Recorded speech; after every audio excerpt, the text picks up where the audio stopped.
Hello, welcome to Kate's Egg. Today I'm here with Uncle Chris in the swather, and it's our first day swathing today. It's super exciting. This is what the swather looks like.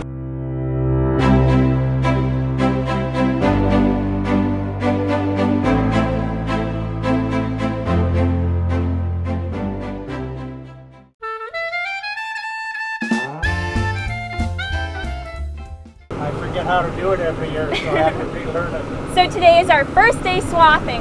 So far, no great. Ooh, that's really great. How big is the header on the swather? 35 feet. Wow. And it's got a hole in the center, unlike the combine, where the swath just comes out the back like this. How fast do you usually drive in the swather? Usually between 4.5 and 5. This is a tad on the green side.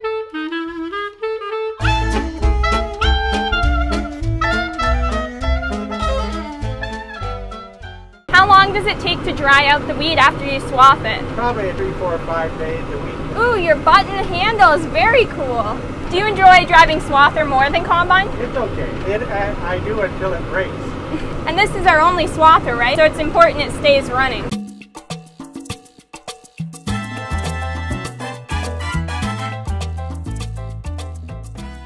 How did you decide to choose this field to swath first over the other fields? Probably a little bit riper, has less green spots, although there wouldn't have hurt to wait a day or so, but it'll ripen up sooner than I can get to it. This is a fairly slow crop. Yes, it is.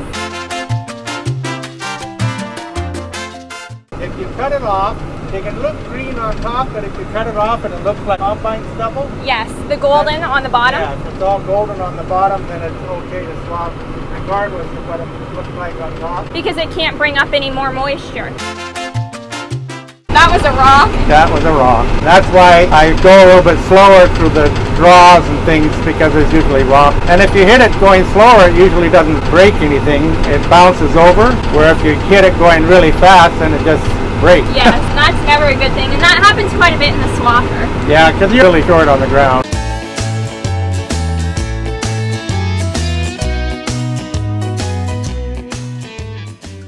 Buttons are wore off, so you have to know which one does which. Oh, they were never marked, though. I don't know. Oh, really? I used to take a piece of tape sometimes, a better tape, so I know which is up or down, but I haven't done that yet.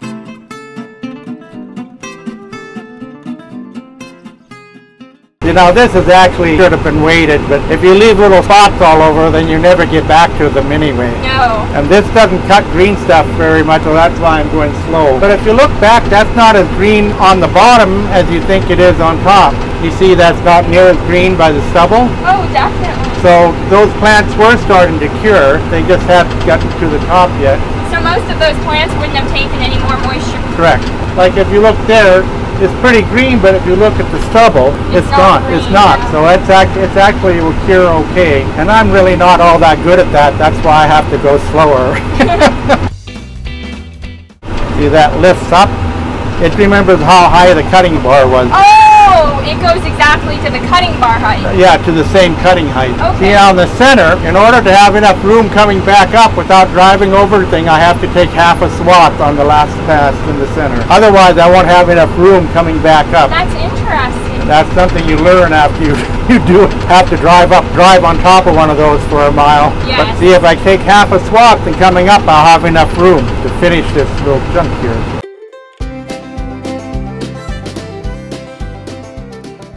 This draper speed, you can adjust that. I usually have it like 1.5 or 1 1/3 of what I'm normally traveling, and then you can make the reel go faster and slower. And the draper is the belt that moves the weed in. Right. Combine headers are drapers too, except for the one that used to run. And then the reel goes forward, back. And the reel is the part with the big pointy things that you see helps Right. move the wheat onto the draper, which is the belt, to move it to this center hole right here, Right. to then leave it out the back. So the top button moves your Reel up and down, forward and back. Oh, that's why it's got buttons on the left and right of it. Yes. Wow, that is cool. Goes up and down and forward and back. That is very cool. Combine has separate buttons for that. And then the long button. That's the speed of the reel. You can make it go fast or slower. And then the very bottom button? That's raise the reel up and down. Some of them have a chute that goes back and forth, but this one doesn't. So you could actually swath it and put it off to the side. I don't know if I've ever seen that before. But this one doesn't. You know, I have to make a half a pass. If I had that button to go off to the side, I wouldn't have to. I could just, you know, do it and it would shove it wherever I wanted to.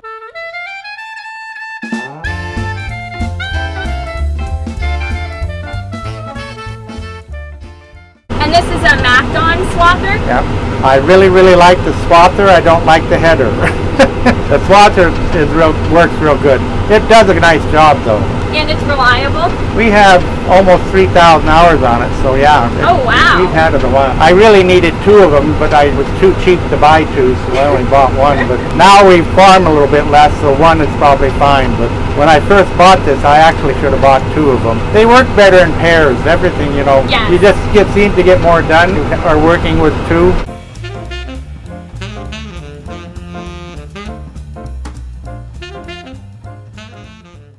If you have 2 swathers, would they be in the same field? I would swath in the same field. Why do you recommend the same field? You get it done real quick and you move on to the next one. Otherwise, and if one breaks down, the other 2 are there to fix it. Well, not break down, like if you have to change a sickle section or something, that's not really a breakdown. It's just normal what happens, you know. Swathing. Yeah, or combining too. You have sickle sections on a combine. Well, not on the pickup. No.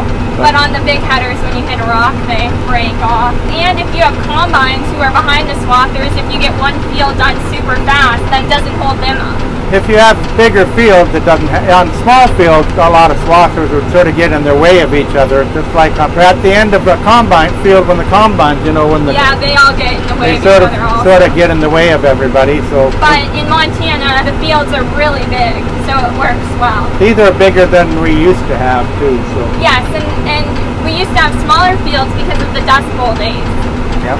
That's when we used to plow in summer fallow. Now there's usually stubble on the fields all the time, so the dirt doesn't blow. But when we used to plow or use the duck foot, we used to have like what they called 10 or 20 rod strips, which were really narrow. And even then the wind would blow the first 2 or 3 feet of the fields full of dirt. I don't know if you noticed on the combine, but all these old fields, every 20 rods there's a hump. Yes. And that's where the dirt blew, you know, so you'd have this hump every year, and we still have that hump in the field, and challenging sometimes. Slowly but surely they're going away because we sort of work across them.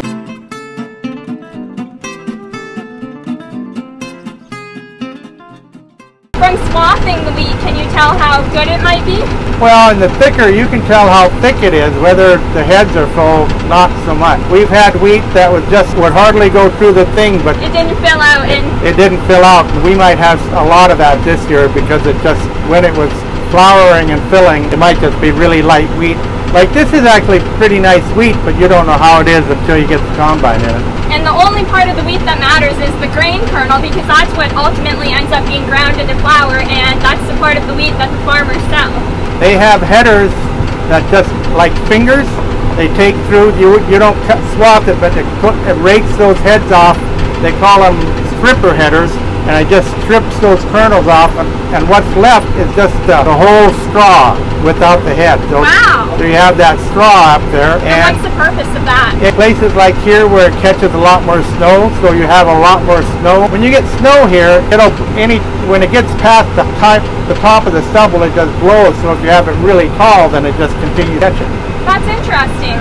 Why do not many people in the area do that? Well, they're sort of new, and if softline areas, if you have softline that falls down, stripper headers can't get it. So you have to be in an area where you can actually cut it. Yeah. See, that goes up. I'll show you now. See, there wouldn't have been enough room if I'd taken a full swath coming down. I would have had to drive on one of those or pick it up. It's very interesting to see the swathing process, because when I'm combining, I see different things that the swather did, and now I understand why. And sometimes the swather guy just gets confused. I made the first rip backwards because I was spacing out this morning, so I went up and back. I wanted to see what it looked like anyway, so. Well, that's okay. Yeah. When it's working nice, it's sort of fun to swath. It looks fun. It's really cool to watch the wheat just go through the bottom into a row rather than out the machine. things on the side, they're supposed to have wheels on them. Oh, okay. To keep the thing from wobbling. But when we ran them with the wheels, what happened, there's so much chattering, it just breaks all the iron stuff underneath, and we're forever having to take it off and taking it up to the welder to get it fixed. So now we just take the tires off, and the header doesn't run quite as smooth. It wobbles more, but I spend less time fixing it. So, and that's the important part. I don't know, you probably can't see it, but see where in the stubble where it sort of dips up and down a little bit? Yes. That's because we don't have the wheels. If we'd had the wheels on it, it would be just all perfectly the same height all the way across. But I cut this field in half because otherwise it's such a long ways for the grain cart, you know, to chase around the combine. Very long. With that, it would have been a mile row? This is the mile strip. This whole piece of the 168. Harvest is a whole process from putting the seed in the ground to then watching it grow and taking care of the plant and then swathing it, then harvesting it. So every single step matters a lot. It's ripening pretty quickly. I can see the difference from when I started this morning, some of this stuff. Really? Of course, it's what, 95, 96 degrees out or something? Yes, and the governor actually declared our state in an emergency drought. So that's why we're really looking at what the harvest is going to be and talking about why the wheat might not fill out, because the last bit of moisture to the wheat is what creates the heads and the grain kernels that we're looking for. So even if the plant got good moisture in the beginning, which it did, it may or may not be a good harvest. Some people are finding a lot of grasshoppers, but I haven't seen hardly any here. Really? So, because I was getting out of my car and the biggest grasshopper hopped on me, and it was absolutely the scariest thing. That happened to me last year during harvest too. All of a sudden a huge grasshopper was on me. It was crazy. And these ones are big too. They're not the little ones. It really isn't ready for swathing, but if I'd waited till this was ripe, all the other stuff would be on the ground. Kernel will be probably a little bit green or something when we harvest it, but you won't even notice because it's such a little bit. See, I can speed up that draper. Oh, okay. And you even have turtle and rabbit buttons. Yes. Now you're going to swath the next section of the field? Yes. This was a field we harvested 2 years ago, I think. Yes.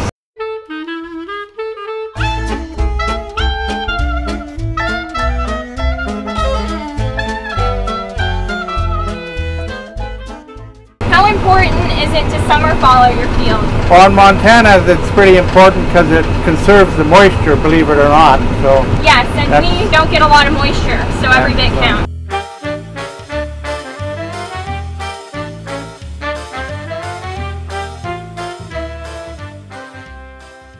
Our average moisture is about 12 inches total in this area. That includes snow and rain during the growing season.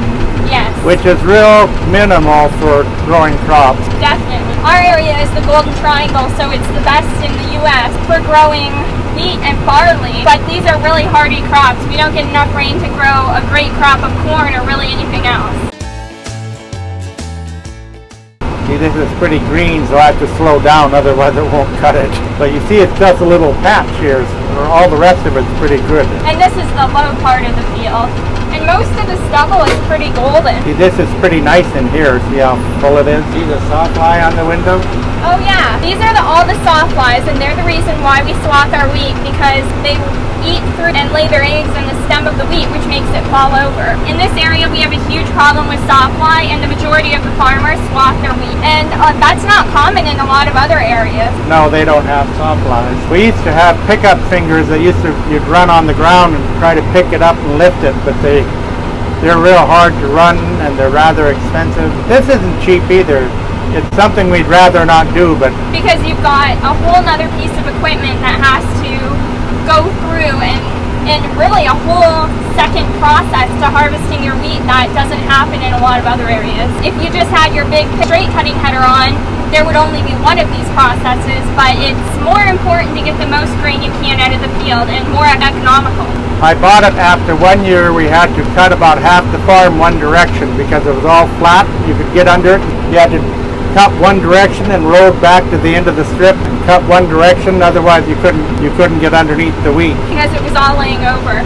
Oh. And swathing's the only thing that can really help with sawfly. There hasn't been a solution. They have solid stem varieties are better, and then it's really a matter of timing of when the solid stem wheats are hollow during certain parts of its lifespan, and if the sawfly is there during that, it doesn't work for solid stem, and they yield a little bit less because they can't draw as much nutrients up the stem with them being solid. And sometimes you even have to swath your solid stem.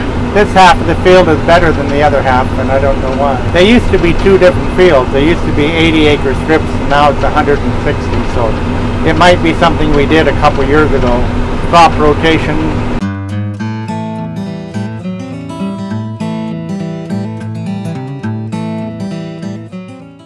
What's your favorite piece of farm equipment, Uncle Chris? It's still my pickup. See the dust? This field doesn't have as many sawfly as others, but see that dust? Yes. You have a field that has lots of sawflies. It's just really, really dusty because all that dust is in the stem.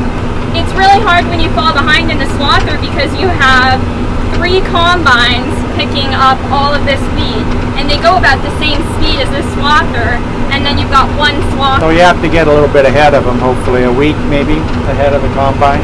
Yeah, so because this is what's starting to lay down, like that spot, is that where the sawfly was really bad? It could be that, or it could just be extra heavy wheat that's laying down too. The first round is always really hard because there's lots of rock, probably stuff. Look at the flowers in the highway mix. I really like those. I wonder what type of flower that is. Yes, they're beautiful. In Montana or our area, how long does a harvest last on average? A month, month and a half. About a month probably. Depends how far along. Sometimes we have to wait for the spring wheat to ripen after the winter wheat, but this year we won't because the spring wheat's going to all dry up by now. So.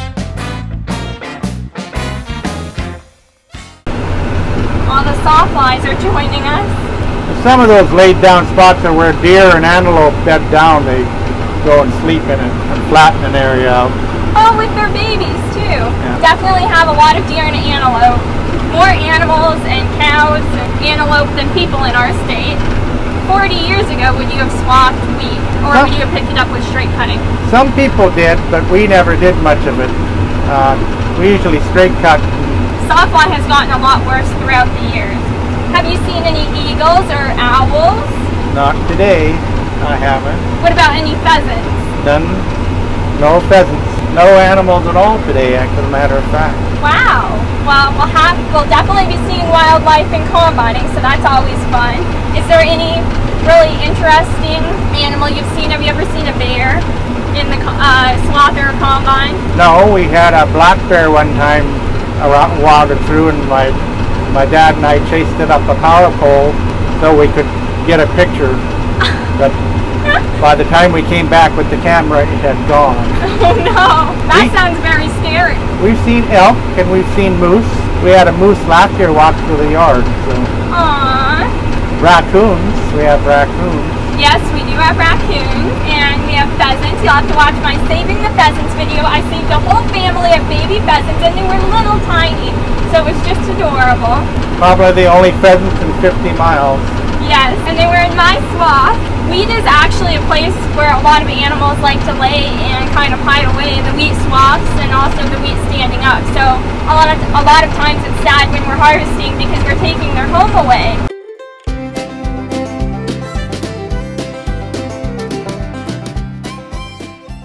How old were you when you learned how to drive combine?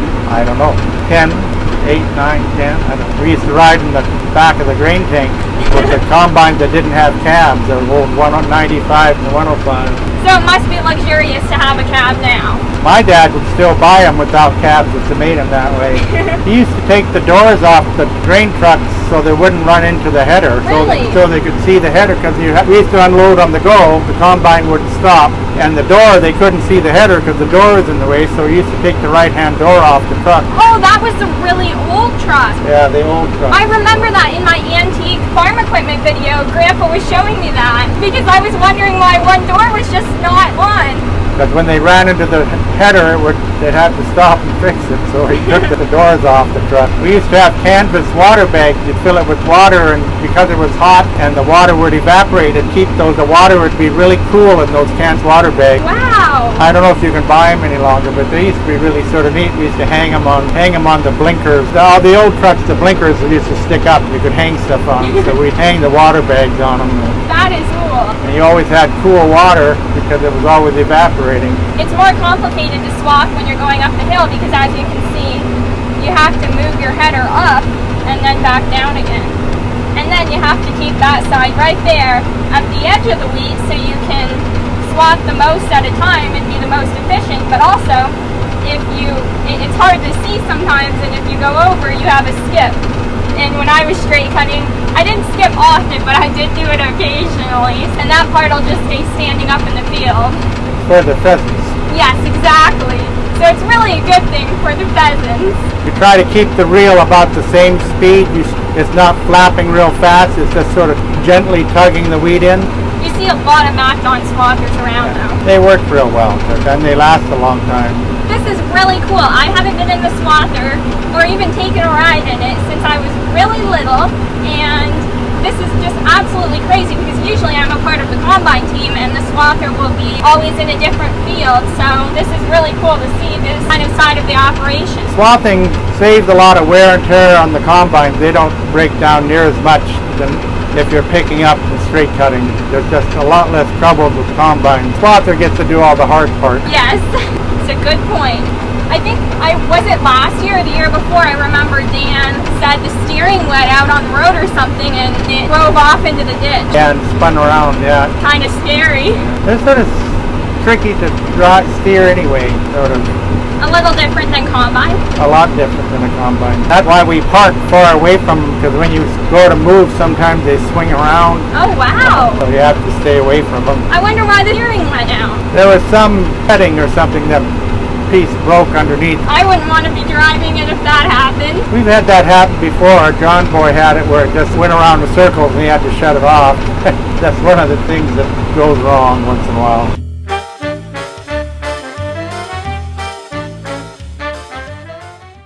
The swaths look like after.